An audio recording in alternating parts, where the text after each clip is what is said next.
Hey there, everybody, and welcome to yet another episode of The Goods, hot products from the summer and fall trade shows that you would have attended had there been any summer and fall trade shows, which there weren't, unfortunately. So this is the next best thing. I'm Chris Beatties, editor of Growertalks magazine, and today we are with the gentlemen from BioTherm Solutions, Jim Rearden and Mike Muchow. Welcome, boys. Good to have you here. Hello. How you doing? Where are you broadcasting from today? We're in Sonoma County, California, about 40 miles north of San Francisco. And I think last time I talked to you, the sky was orange outside because the whole place was on fire. I hope it's out by now. It's out now, yeah. Beautiful. We got some long needed rain the other day. And so what better topic than heat after you survived a summer of fires, right? We're going to talk boilers, specifically Raypak boilers, right? Right. All right. Well, let me, you sent me an interesting PowerPoint. Let me get that shared up here. And I believe you can see it now. Raypak boilers. This, I think you told me this is like the main brand of boiler that you guys sell out there at BioTherm. What is it you like about the Raypaks? Yeah, that's correct, Chris. So we are the exclusive representatives for Raypak boilers. We've been doing that for a couple decades now. And what we like about them is that it embodies a lot of the new technology that are coming around in boilers. And basically Raypak invented a category back in the 50s. They invented something called the low mass boiler. And it was a guy messing around in a garage in Southern California and took some copper tubing and put some fins on it and found that with a few bends in the pipe and some flames, he could make a very efficient way to heat water. And from that little kernel of innovation, they've created what is a category of boilers now that has been copied a lot, but they're still the people who invented the whole category. And it's a way to heat water without using a lot of mass, without using a lot of steel, without using iron. And they use more what's called noble metals instead of those like steel or iron. They use copper or stainless steel, in some cases aluminum, and make boilers that are much more efficient and very responsive to the loads. And actually, they don't seem as manly, I guess you'd say. They're not like an engineer, needs to walk up to them, or you gotta have a welding outfit to work on them. But they're very elegant. They're very quiet. It's actually kind of a misnomer to call them a boiler. They make hot water. In this image right here, we're showing one of the many installations we've done where we pulled a high mass old-fashioned fire tube style boiler out of service and replaced it with two elegant, very quiet, efficient boxes, which are what's shown in the lower right corner.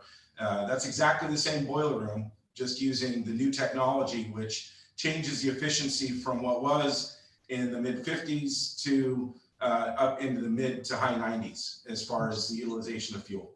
And the same BTUs out of those two little units as that giant railroad locomotive. That's correct. That's correct. Yeah. Well, cool. Now you explained there's 5 different types of boilers that a grower could get. Let's run through them. From Raypak, they have what's considered their legacy line, which a lot of growers have. A lot of growers watching this may even have one of these that we provided from back in the 80s even. And it's kind of the old stalwart. It's their atmospheric boiler, they call it, where there's no fans helping the combustion. There's no power burner. It's a boiler that's a low mass boiler, but it's the lowest end of the efficiency, but they do make them up to 4 million BTUs. Because of air quality restrictions, we don't sell that many of them anymore, but it's important to know that they still make those legacy boilers. They're still out there. Still out there. This is actually at Baltagawa in California, and it's their what they call their high delta brand or model, and it's a little higher efficiency. The one we saw before, it was a low, like 80-81% efficiency. These are what, 84%? Yeah, 84 to 85%. Yeah. And these can be, these are up to 2.3 million BTUs each. You know, an acre of greenhouse in a cold country location takes around 100 BTUs a square foot, or about 4 million BTUs. So like a little plant like this could heat like 2 acres, right? Yeah. Yeah. This is, you know, stacked as shown, it's 9 million BTUs of boiler capacity right here. So. And you can save, you know, footprint space by doing it this way. Sure. Like I said, these run about 85% fuel efficiency, because they have a fan that compresses the fuel and air mixture together to burn a little more efficiently. All right, a step up from what we saw. Now we're getting even more compact, it looks like. Want to talk about these? Yeah, so these are the wall-hung condensing boilers that run upwards to, you know, as high as 98% efficient. This is a combination of that we just put into an installation at Stanford University recently, handling 14 different zones of perimeter fin pipe heating. So super efficient, low footprint space, and just a leading technology right here from Raypak on this. And that's 800,000 BTUs right there, just hanging on the wall. So, wow. Good 10,000 square feet of cold country greenhouse could be heated with that as up to 99% efficiency. Impressive. This is more impressive. Yeah, this is where the rubber meets the road. What's neat about this technology is, as our company has grown and been trusted or entrusted by the industry to do larger and larger projects, the technology's grown alongside us. And now we have products like this, which this is also a 99%, is that right? 99% on the X-Therm? Yeah. Condensing efficiency, which means that when we say the word condensing efficiency, that's jargon that means that all of the energy that's used in the combustion process, in the old days, a lot of it was wasted. And in the condensing boilers, some of the return water is used to cool the charge of the exhaust to condense the last remaining amount of heat out of it. And with the products like the X-Therm, which are available at 4 million BTUs, we can platoon them and put them in like an array like this. We have a pretty stout boiler room that's 16 million BTUs input, or enough for, up to about 3.5, 4 acres of cold country greenhouses with super high efficiency and redundancy. They all have, what's the turn down ratio on these? This one's a 10-to-1 turn down ratio. So each one of those boilers, if it's 4 million BTUs, it can fire as low as 400,000 input. So yeah, that's been a great tool to allow us to do much larger projects. Yeah, that turn down ratio allows you to run the boiler at a really low level, low inputs, low fuel cost, but then ramp it up as you need it and really save money, right? And it also keeps it from cycling. Like in the old days, we had boilers that would run on stages, and if you had a small zone, it would turn on, turn off, turn on, turn off. They kind of it out. And these also communicate with each other with a programmable controller that sequences them. Okay, smart. All right, and a hybrid. That sounds pretty modern. Part electric, part gas, part Prius. What's going on here? Yeah.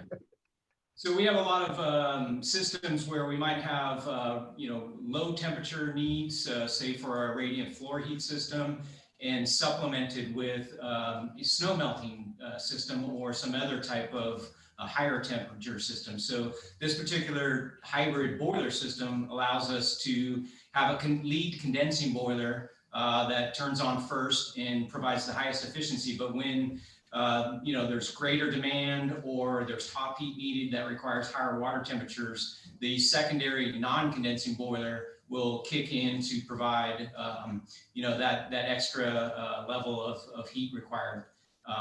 2 boilers in one, in other words. Would say that? 2 boilers in one, in other words. Yeah, exactly. But they operate at different efficiency points depending on the needs of the system. Like the one on the left is the condensing boiler that runs at super high efficiency, but the super high efficiency only happens if we have cool enough water to extract the extra energy from the exhaust. The one on the right doesn't condense, but it doesn't need to because it's used when the water temperature of the system is already getting warmer. So it's the one on the left is that shaves off the kind of the shoulder loads of the and like the spring and fall, the early evening loads where the water temperature is low, or where we're only running the floor heat where the water temperature in the system is very low.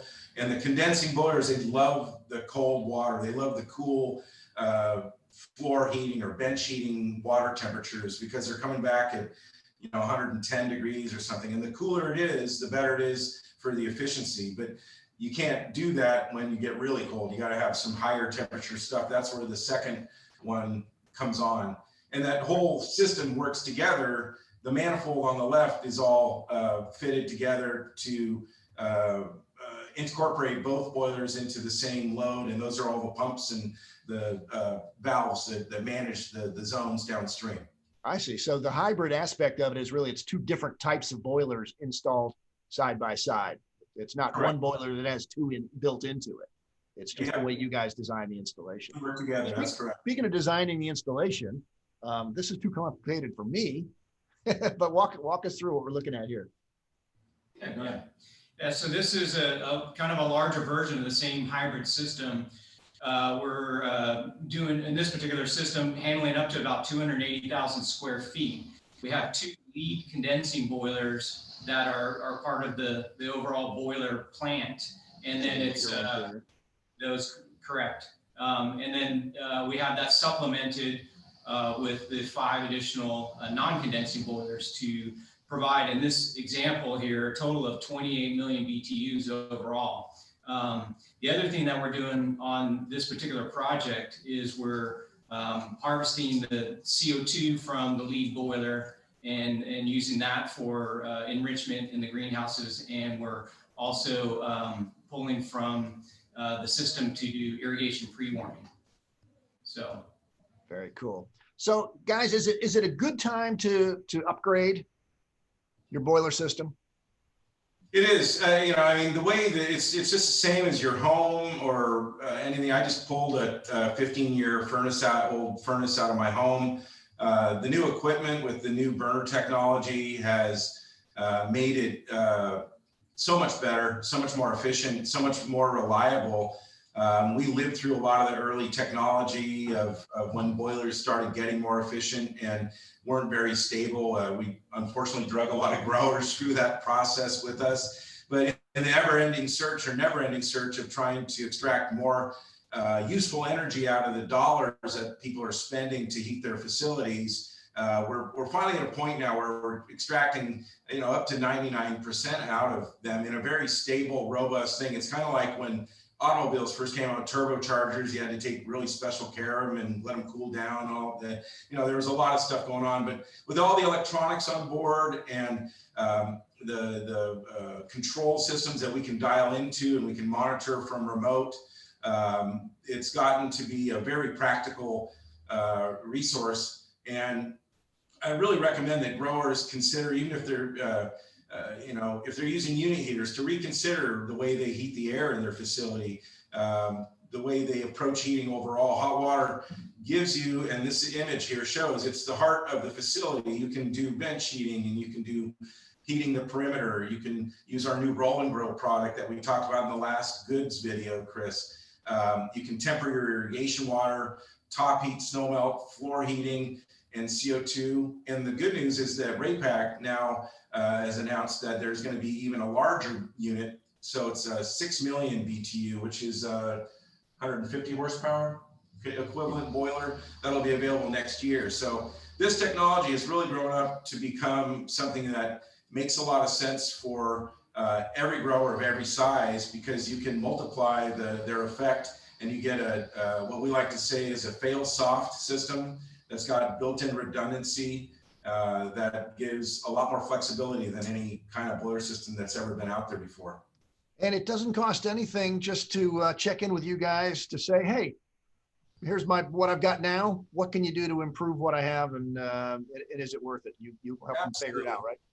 Yeah. All right. We have a lot of videos on our website. We have good, very informative at biothermsolutions.com. And Failing that, you can always just call 1-800-GET-HEAT. We've been here for 40 years, and we're looking forward to helping everybody. All right, ready for 40 more. You guys are young, right?